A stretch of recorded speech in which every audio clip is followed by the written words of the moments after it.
kita ketemu lagi di podcast Market Movers. Kali ini di edisi 19 Juli 2021.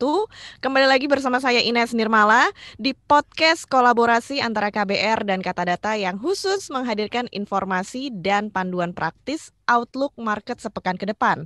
Bagaimana strategi investasi, serta apa rekomendasi saham terbaik pekan ini.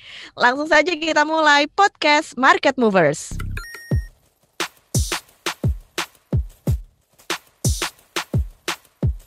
Mengawali perdagangan awal pekan ini, indeks harga saham gabungan atau IHSG dibuka melemah, di mana IHSG turun ke level 6.062, melemah 0,16% dibanding penutupan perdagangan akhir pekan kemarin di level 6.072.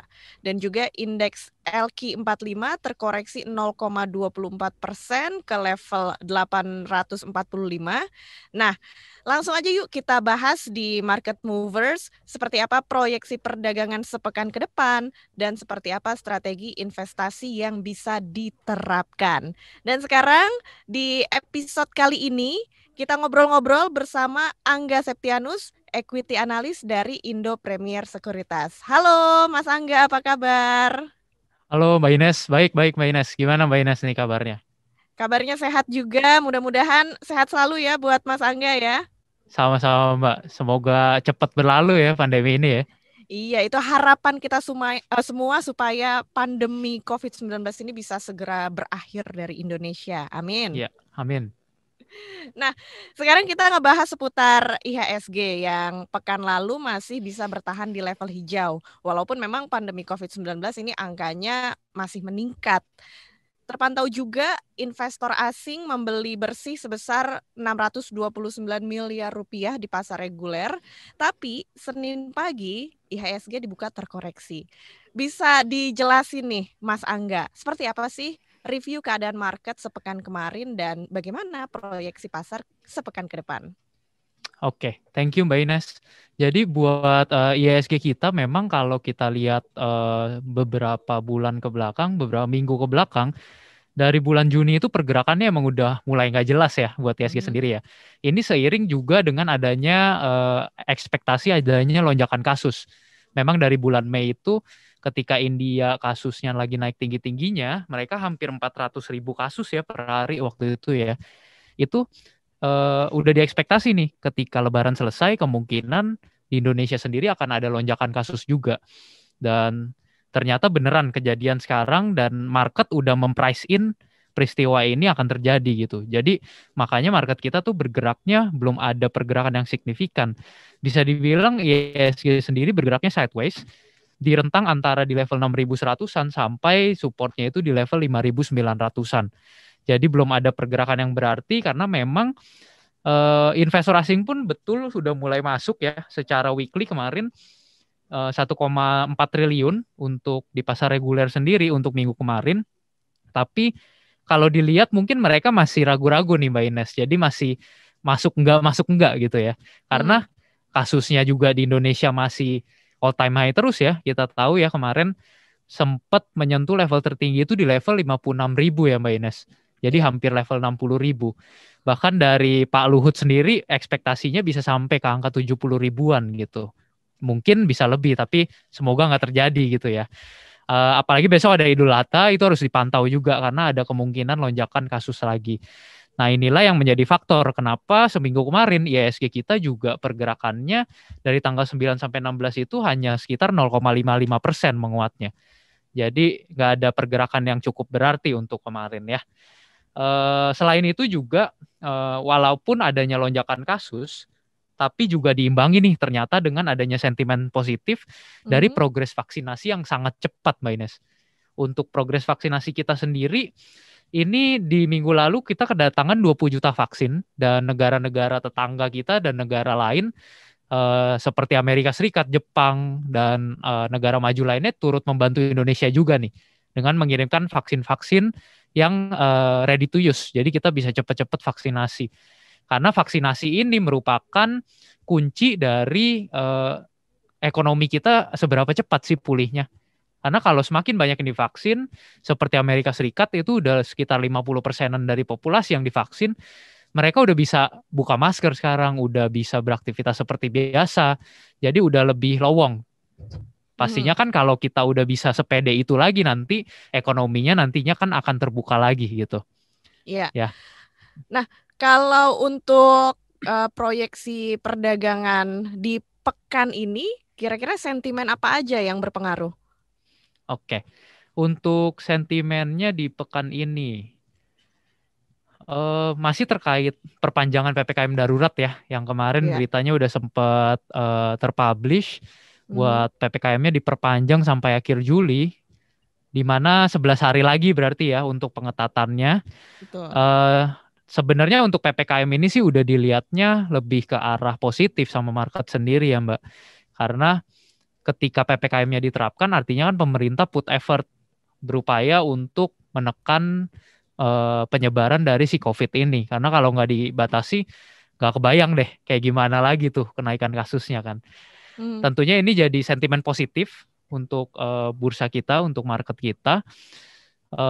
Selain itu ada juga nanti akan ada keputusan BI 7 Days Repo Rate atau BI Rate ya. Itu suku bunga Bank Sentral BI kita ekspektasikan akan tetap tertahan di level 3,5% sih untuk dari kita sendiri karena kemungkinan pemerintah dengan level segini pun dirasa udah cukup nih, nggak perlu diturunkan atau belum waktunya untuk dinaikkan lagi gitu. Selain itu juga ada kenaikan kasus COVID di global yang perlu kita pantau juga. Karena kalau kita lihat negara tetangga sekarang seperti Thailand dan negara Asia lainnya udah mulai lockdown lagi nih. Australia pun beberapa negara bagian udah mulai lockdown lagi gitu. mhm. Nah, kalau berkepanjangan kan sebenarnya nggak bagus buat kinerja ekspor impor kita nantinya kan, karena kita kan bergantung sama negara lain ya Mbak, buat Iya. berdagang cari keuntungan gitu. Jadi perlu dipantau kenaikannya apakah dihandle dengan baik oleh negara-negara tersebut. Karena baru keluar juga Mbak ekspor impor Mhm, kita datanya, mhm. update sedikit. Untuk ekspor impor kita itu kemarin surplus kita kembali surplus lagi secara neraca perdagangan. Artinya kita lebih banyak ekspor dibanding impornya. Tapi yang menarik adalah ekspor dan impor kita dua-duanya meningkat nih di bulan Juni ini.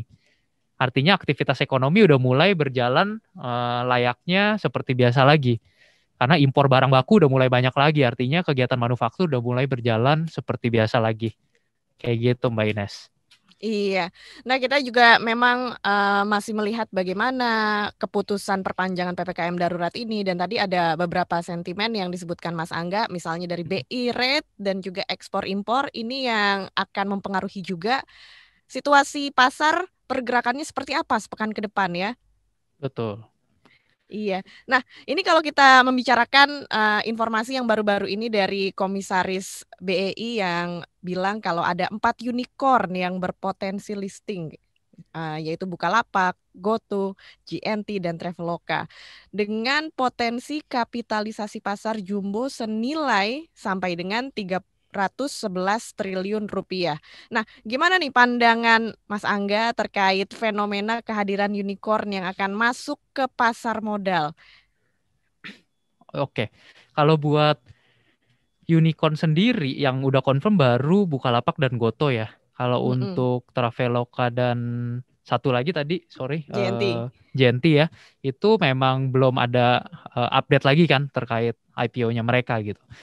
Tapi mungkin nggak IPO dalam waktu dekat sampai setahun ke depan? Saya rasa mungkin banget ya kalau buat yang dua lagi itu. Tapi untuk Bukalapak sendiri, ini secara valuasi memang kalau kita baca-baca dan kita hitung dari laporan keuangannya, secara price to sales ratio memang secara kasat mata overvalue ya, karena di angka 48 sampai 51 kali. Sedangkan di industri sendiri kalau Amazon, Alibaba dan lain-lainnya itu dia di angka 4 sampai 5 kali. Jadi cukup jauh perbedaan valuasinya gitu. Tapi yang kita pahami kan di Indonesia ya nggak ada benchmark lain selain Bukalapak ini kan. Jadi bisa jadi dengan antusiasme yang ada harganya akan meningkat juga mungkin aja untuk Bukalapak gitu. Nah, kalau untuk Goto yang lebih menarik adalah size-nya dari si Goto ini ternyata 6 kali 7 kali lipat lebih gede dari Bukalapak. Jadi valuasinya itu bisa sekitar 500-an triliun. Jadi kalau Goto nanti IPO dia bisa jadi top 10 lagi setelah BCA. Nah, ini yang mungkin cukup menarik buat dipantau sama teman-teman sekalian buat di semester kedua ini ya, kalau ada IPO dari si Goto ini. Nah, mungkin nggak untuk mendongkrak IHSG IPO dari unicorn ini? Mhm. Mungkin aja ketika investor-investor lebih tertarik ke unicorn ini dan nantinya investor luar mungkin melihat potensi yang ada jadi tertarik untuk ikutan masuk juga ya melalui kepemilikan di startup-startup ini. Jadi kemungkinan akan selalu ada ya. Selain itu juga selain unicorn ada yang menarik juga Mbak Ines. Karena IPO anak BUMN juga ada ya di tahun ini. Ya. Anak dari Pertamina, perusahaan gas negara dan juga anak dari Telkom ya. Mitratel itu juga cukup menarik untuk dipantau. Oke, sip. Nah, kalau untuk prospek saham teknologi di masa mendatang, ini bagaimana? Seperti apa yang bisa dicermati oleh kita sebagai investor? Kalau untuk prospek ke depan ya, prospeknya sih Indonesia populasinya cukup banyak dan istilahnya mau jual apapun gampang di Indonesia gitu ya. Otomatis provider-provider untuk e-commerce ini maksudnya itu akan berkembangnya pesat juga sih seharusnya ya. Mempertimbangkan populasi yang ada dan konsumerisme dari masyarakat Indonesia juga gitu. Jadi kalau untuk prospek bagus, tapi kita perlu pantau lagi laporan keuangannya nanti. Mhm. Bukalapak IPO nih, tapi nanti setelah beberapa tahun setelah IPO, dia bisa mencetak keuntungan nggak? Karena kalau yang kita lihat sekarang aja Bukalapak secara operating kan masih negatif. Beban iklan dan beban administrasinya dia lebih besar. Dan financingnya mereka selalu positif, artinya dia selalu disuntik modal baru oleh pemegang saham existing sekarang. Nah, nanti dilihat perkembangannya, laporan keuangannya seperti apa. Karena laporan keuangan fundamental akan mencerminkan harga sahamnya seharusnya sih. Gitu Mbak Ines. Oke. Nah, selanjutnya kalau kita membicarakan seputar saham yang masih bagus atau layak buat dikoleksi bagi para investor nih di pekan ini, apa aja saran-sarannya? Berarti untuk swing mingguan ya, kurang lebih mungkin ya. Hmm. Oke, untuk swing mingguan di minggu ini kita ada dari 3 sektor ya. Yang pertama ada dari IDX Basic. Untuk IDX Basic ada Vale Indonesia atau Inco, dan juga ada Timah, ada TINS ya. Ini cukup menarik secara charting untuk di swing trading secara mingguan.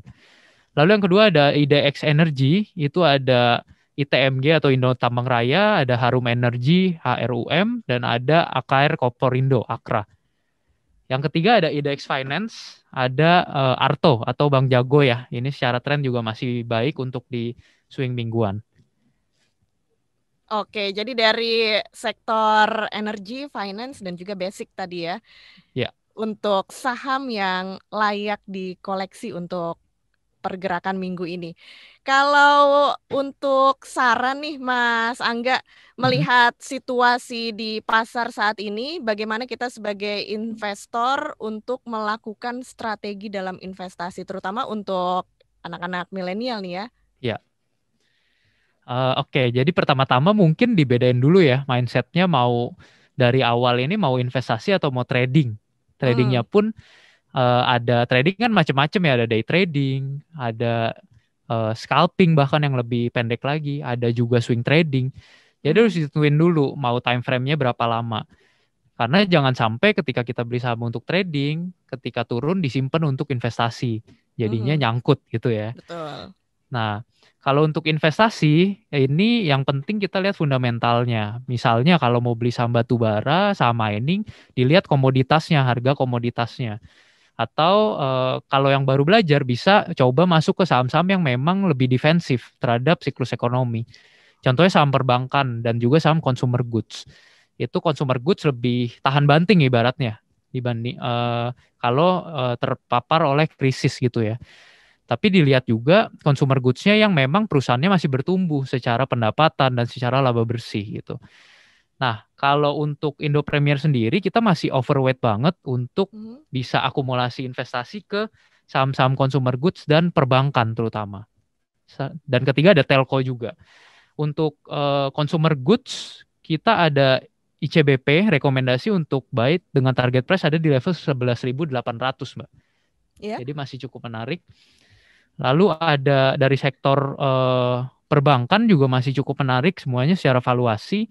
Ada Bank BCA rekomendasi buy dengan target di 36.000, Bank BRI target di 4.600, Bank Mandiri target di 8.400, dan Bank BNI di Rp8.000. Jadi karena perbankan ini kalau ekonomi pulih ikutan pulih juga cukup menarik untuk dikoleksi saat ini ya. Itu untuk investasi. Oke, jadi untuk investasi itu tadi yang dari sektor perbankan atau consumer goods ya yang bisa kita pilih, bisa kita lihat juga. Nah, ini terakhir nih Mas Angga, ada saran apa buat teman-teman dalam berinvestasi, khususnya di tengah kondisi pandemi COVID-19 yang masih terus berlanjut dan masih banyak sentimen-sentimen lainnya juga yang mungkin bisa mempengaruhi atau menekan pasar. Apakah harus berhati-hati di pekan ini atau bagaimana sebaiknya yang diterapkan oleh para investor?